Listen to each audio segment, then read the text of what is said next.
Hello, hello. This is the video mentioned in the other video. If you haven't seen that one, you don't have to go see it. It's really just devblog stuff. But I had a sudden burst of energy, and I felt like I'd use it for this instead of school because I'm a responsible adult. Uh, this is kind of just going over the J8B. I'm currently grinding China, both air and ground. I did give some thoughts on 9.3 China, but that's not actually where I am. I'm currently at 10.7, which is an alright BR, and I'm excited to get China to top tier, as there's some stuff I want to try out, especially the really cool AA they have. But I'm also grinding China air. The new update obviously is going to have the J10, and I feel like I've got to try and get most of the rest of the air tree done before that gets added so that I can play it. And B, I want the J11A. I don't have the Russian air tree very far up, and I want to try out the Su-27. There we go, Jesus. And this is the way to do it. Plus, in general, I want to have support for my Chinese ground units. This is the J8B. Most people kind of look over this thing because the next vehicle is the J8F, which has a similarly powerful airframe and gets access to PL-12s, only two of them, but two radar missiles at only 13.0, ARH radar missiles, so better than what you'd see on something like the MiG-29 or the F-16A, which are at the same BR. But this thing, I think, should not be overlooked. First off, quite a powerful airframe. It's more maneuverable than a lot of the other light airframes of its BR, and it's got quite powerful engines when you kick them into Afterburner. Missile-wise, it also has a really interesting loadout. You have the PL-5Bs, which are the classic kind of AIM-9J, AIM-9P equivalent, which don't go for flares most of the time and are quite maneuverable and quite effective. But the other missile type it has is something that most of you probably don't know about, and it's these.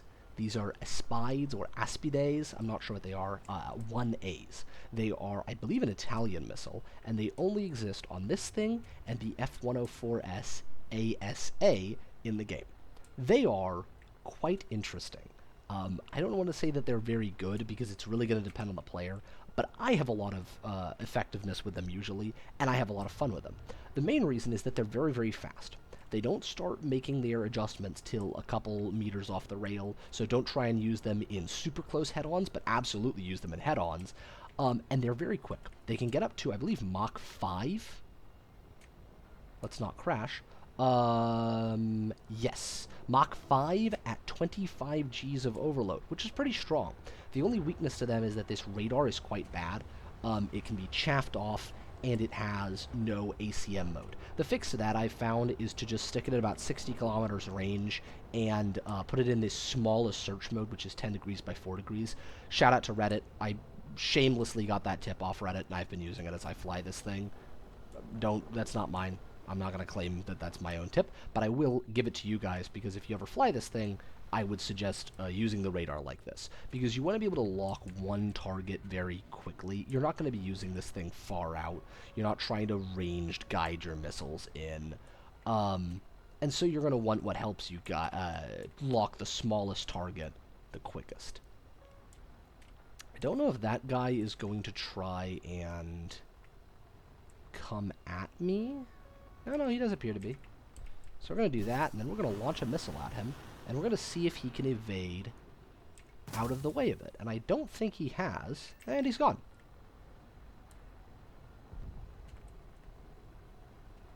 And you got to admit, for something at 11.3, that is a rather potent missile, which is what I love about this thing. You don't have a huge missile load, and you can easily black out. It's not like a perfect dogfighter. Again, I think it's very strong, it's just not perfect. But the thing that I love about it the most is these incredibly goofy missiles. Because you're noticing, he's going to maneuver, he's going to chaff, and it really isn't going to matter, he's still going to get hit. It's not a particularly strong hit, but he is going to get hit, because the missile just simply moves so fast and has enough explosive filler that it doesn't matter if you try and maneuver, it's still going to hit you, and I'm going to get immediately rended by the glorious F5 squadron. That's not really a... I'm going to get missiled too, my fucking bad, I'm sorry, I entered the area. Again, could have been a better showing. I'm going to blame that on, I think any of you who have played this BR kind of know what it's like to go up against 38 F5s that all just want you. Um, I will say I think it's better now than it was, taking the Su-25s and the A-10s away from 10-0, or moving 10-0 around, I think, really. It's moving some stuff down so that the Su-25s and the A-10s aren't just killing things that have no flares, but it's also moving the better MiG-21s and the F-5s up, because, frankly, an F-5 with decent missiles and that kind of mobility and gunplay power is going to shit on A-10s, Su-25s. Hell, they give Tornadoes, which sit at a higher BR, a good run for their money. And so they were just at a terrible spot. Ignore all of this. I just noticed it. I don't know what that is. That is not a loadout that I don't think I've ever used. I don't use the PLZ-83 really at all. I'm not a big fan of artillery pieces in this game. I have like 8 M109s because of the various trees that get them, and I don't really use those either. So, personal preference. We are at tiered again, which is good. If there's anything that is less fun than fighting 100 F5s, it's fighting 100 F-14A IRIAFs, because that event still is ruining a lot of top-tier matchmaking, though it is getting better. It is improving over what it used to be. I have seen that guy on TikTok, Guillermo Glizzy. What a strange individual. TikTok is Chinese. Yeah, alright. Well, if nothing else, at least I can get content from absolute dingleberries talking in War Thunder All chat. You know what? For once, they're talking about Chinese spyware and not something to do with racism or femboys or racist femboys, which is, in fact, what War Thunder chat is. It's just that. Ow. Why does one of my fingers hurt? I feel like I'm intruding on somebody's private conversation with this, actually. This is insane. I should probably be on this side, then, if everybody's going to be over there. That's the one thing with this.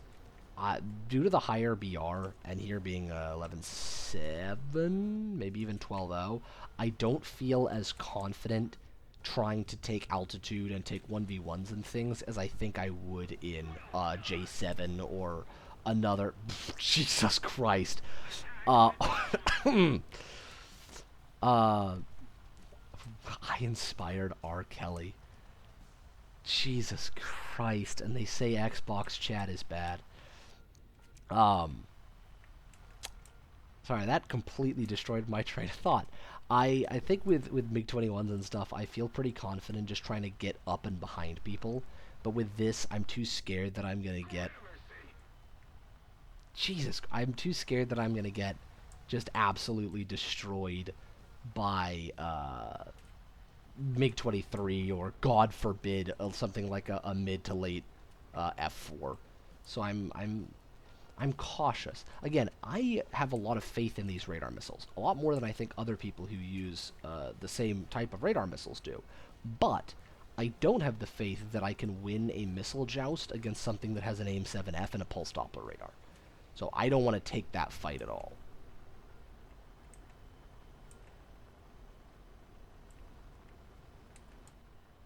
Typically, I want them a little more head-on than side-on, just because it's harder for them to maneuver away. If they're fully side-on, it's harder to radar lock them, obviously, but then it's much easier for them to get out of the way of these missiles. If they're head-on, I usually find it's more difficult for them. That's too far. That J37 might be close enough, though. Come on. Come on. I think the missile is able to maneuver enough here.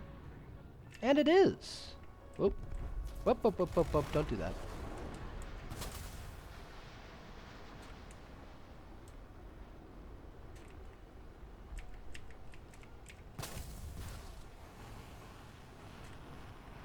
This should be able to maneuver enough. Maybe not. Nope, it is. Again, it's that speed and that blast radius. I'm going to just take a little bit of altitude away from this guy. Whoa, that was close. He's going to try and burn his speed, and he's going to get clapped by a teammate. You love to see teammates actually doing something. That could be a threat. It's this AMX. I've not actually seen anyone play that other than myself, funny enough. We try and recover. This thing does bleed speed like a MiG-21. Try and... that's going to go for a teammate, isn't it?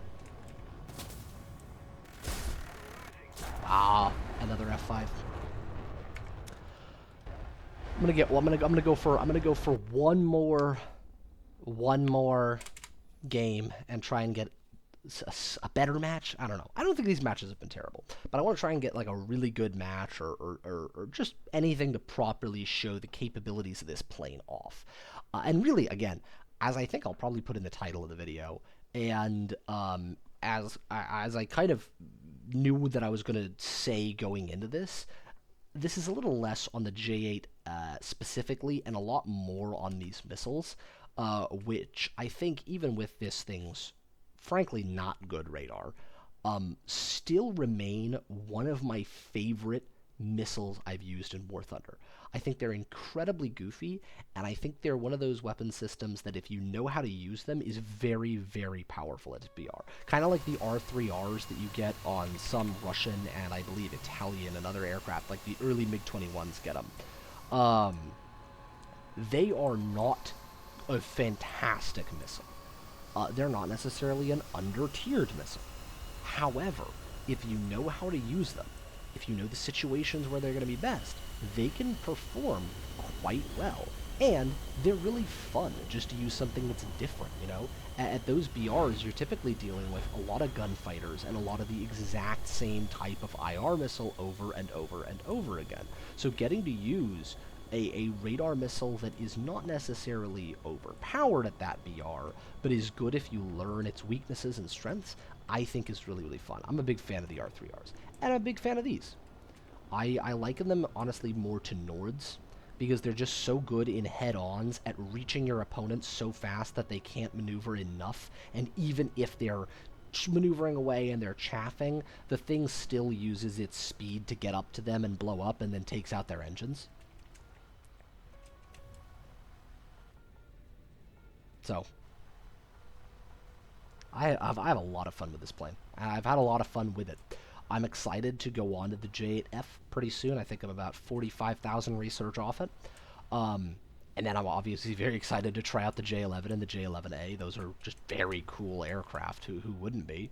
But I've been surprised with how much fun I've had with this line. China has a lot of unique aircraft that no one ever really thinks about. Everybody sees the F5s and they see the MiG-21 and they go, oh, well, it's just a copy and paste line. But it's not. The J7E is arguably the best MiG-21 variant with a really, really, really powerful amount of mobility and with really good PL-5B missiles. This thing is a very cool, very unique airframe. I think it'll probably play similar to the Su-15 when that's added, but that's not in the game yet. So you get a really interesting airframe, you get really cool missiles, and you get some favorable matchmaking, I think. I've heard the J8F is super interesting as well, so I'm excited to use that and then use the J11s. And the J10, I'm sure, will be absolutely fantastic. I've also heard the JH7 is awesome. I still have not got to use it, I'm afraid. I'm making slow progress because I was focusing so much on ground, where you obviously don't make quite as much progress. But the ground to grind has been great, actually. I've really enjoyed Chinese ground as well. I think China's a very underrated tree. I think all the trees in this game are underrated. They all have their unique charms. But I think China is a super underrated tree because I think so many people say it's like more boring than the Israeli tree and shit and just has absolutely nothing. It's just copy and paste and it's boring and it's this and it's that. And I don't think that's entirely true. I think it has a lot of copy and paste, but so did several trees in the game at the moment. I grinded the Italian air tree, and much as I love it, that's a lot of copy and paste. That's, you know, some trees are getting like that in the game right now, and that's okay. Nothing wrong with a couple copy-paste vehicles. Some trees it's a little too much for my tastes, but hey, that's what multiple trees are for, right? Do I want to... Ah, he's dead. Oh, he's gonna... Oh! Taking the IR shot on that. There we go. Oh, that F4S is coming on my tail. Whoa, yeah, he is. Well, I'm not exactly able to maneuver here, but if that F4S is dumb enough to come in my crosshairs... Oh, come on. That could have been such a cool kill. Whoa, hello. Nope, R60 MK. Anyway, that's the video, I think. I think I've adequately shown the limitations, but also the abilities of this missile and of this airframe, and I hope that inspires you to maybe go and consider grinding China. Though, admittedly, it's a long grind. I hope you all enjoy your time on War Thunder, whatever else you're doing, and I hope you have a great rest of your night, rest of your day, rest of your morning, whatever you're doing. Have a good one.